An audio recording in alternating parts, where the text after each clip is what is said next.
Hey, what up, YouTube? And that was awful, wasn't it? Hey, what up, YouTube, and welcome back to a new video with Rams Fan YT. In today's video, we will be looking at points deductions, but not of every league, as I could have done, but only exclusively focusing on the top flight in history. So, really, it's sort of having a look at past precedent and what future punishments could be imposed upon the likes of Chelsea and Manchester City, or any other clubs potentially which have now been chucked in, but I won't be discussing them ones because they just seem to be names thrown out of the hat, really. But I'll also be discussing whether the Everton one is fair and whether what punishments I would do in each of the three cases. But let's look at a bit of precedent first. The first ever points deduction in the top flight or in any league was in 1991. This was imposed upon Sunderland. This was their first season in the Football League, you see, and they had fielded an ineligible player. Therefore, they became the first club in the Football League to lose points, having been deducted 2 points. So, not too bad. We had to wait a whole 100 years, a whole century to get to the next points deduction in 1990-91, where both Arsenal and Manchester United were given points deductions. These two teams had a significant brawl, leading to an unprecedented measures, with the FA deducting both teams' points. The game had ended 1-0 to Arsenal, and the incident occurred when Dennis Irwin was tackled by Nigel Winterburn, leading to a fight with all 22 players involved, and the fight only lasted 20 seconds. It ended with Winterburn and the goalscorer Anders Limper being booked, and both teams fined all the players involved in Arsenal fighting their manager, George Graham.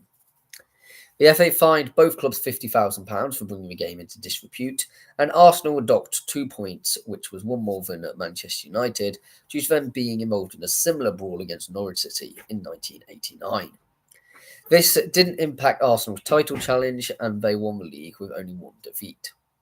As of 2023, this is the only instance in EFL history, or top flight history, in which any team has been deducted points due to players' misconduct. The match has been considered to have started a rivalry between the two clubs who competed for silverware regularly during the 90s and 2000s. 1996-97, Middlesbrough. With Borough already involved in the thick of a relegation battle, they postponed a match against Blackburn Rovers, but was done at very short notice, so the FA decided to deduct 3 points from the Yorkshire outfit. The club's officials claimed it was due to Brian Robson being unable to field a team due to a severe injury crisis, as well as some illness amongst the club and players. Middlesbrough would have stayed up that season if it was not for the points deduction, and they did appeal to the FA, but it was so soon refused, and so Coventry stayed up at their expense. 2009-10, Portsmouth. The infamous and so far only club in the Premier League to enter administration, Portsmouth hadn't paid any of their players' wages for absolutely ages, and they were approximately £135 million in debt. Despite the new owners emerging in October 2009, they were also under a transfer embargo by the Premier League. A High Court winding up petition was lodged on the 23rd of December, and on the 26th of February they appointed administrators to avoid liquidation and were deducted on the 17th of March, which condemned them to relegation, which was confirmed on the 10th of April.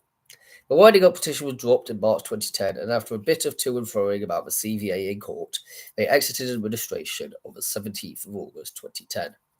However, I have done much more detail about the administration of Portsmouth in part 3, I believe, of the administration episodes of the past.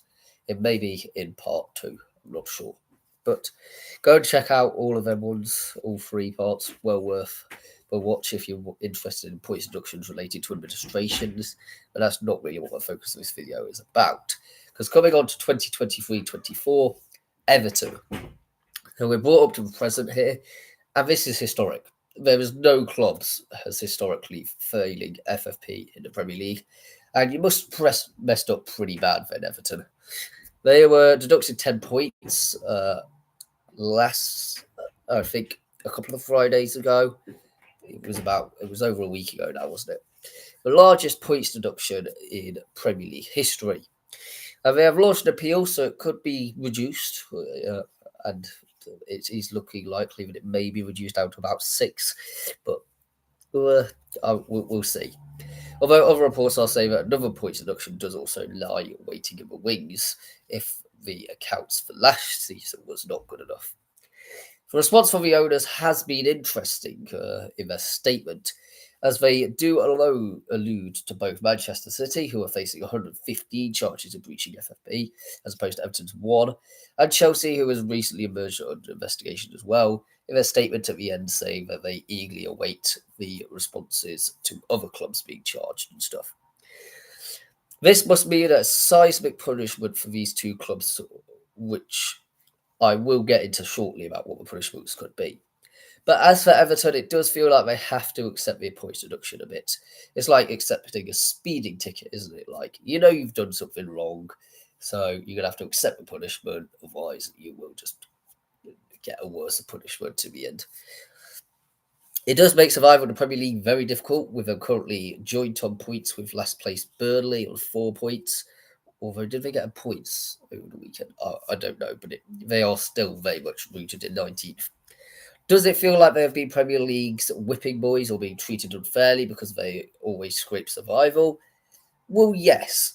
If the punishment does not get imposed on City and Chelsea, and it is in a way a means for the Premier League to cover their own backs against other clubs, notably Leeds United, and against a potential independent regulator, which is one of the things which it seems very much that the Premier League do not want to have, but they're not doing a great job at keeping their house in order.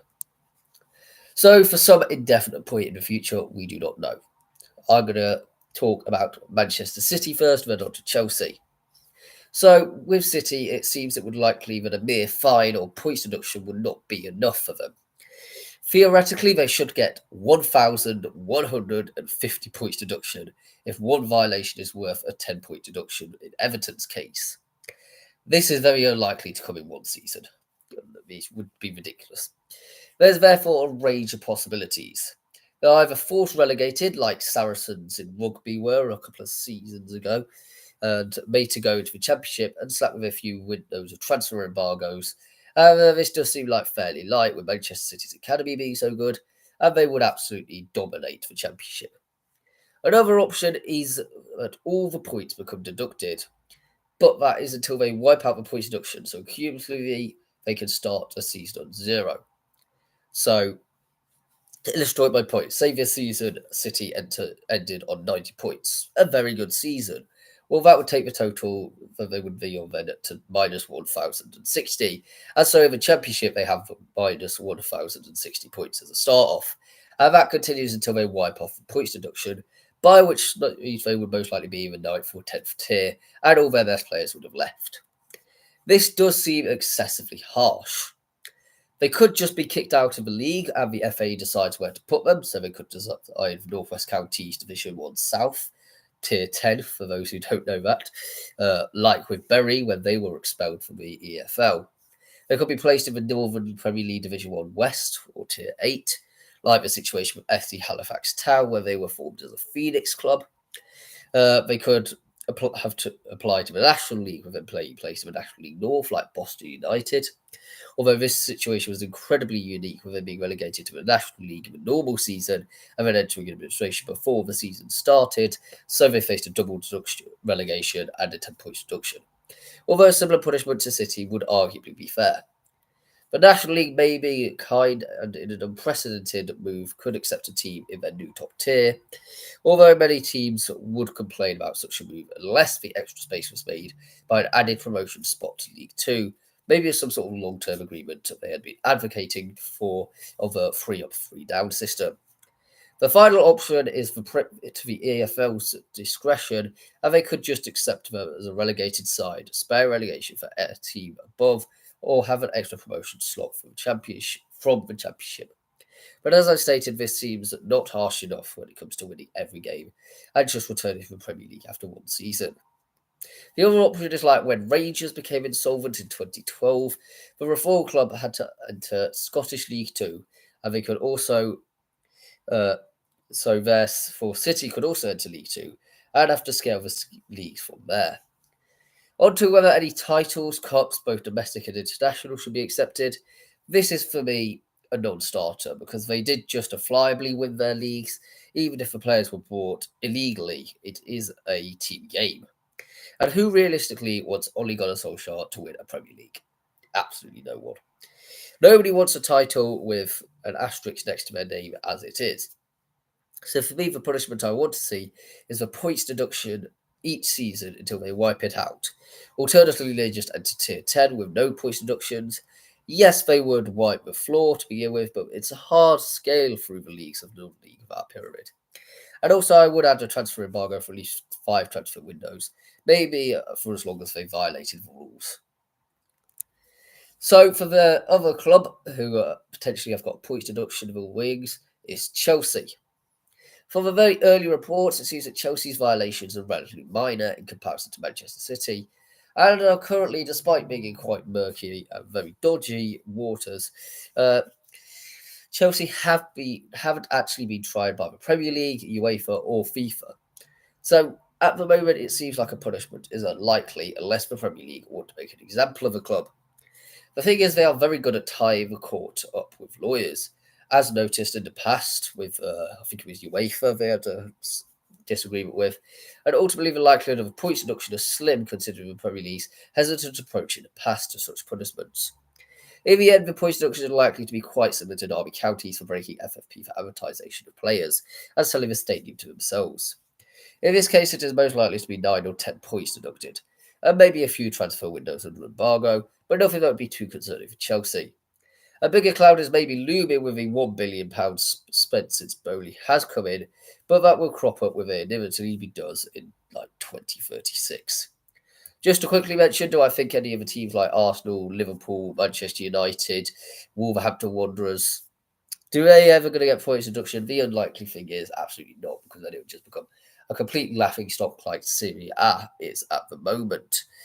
But do let me know what punishments you want to see for these clubs.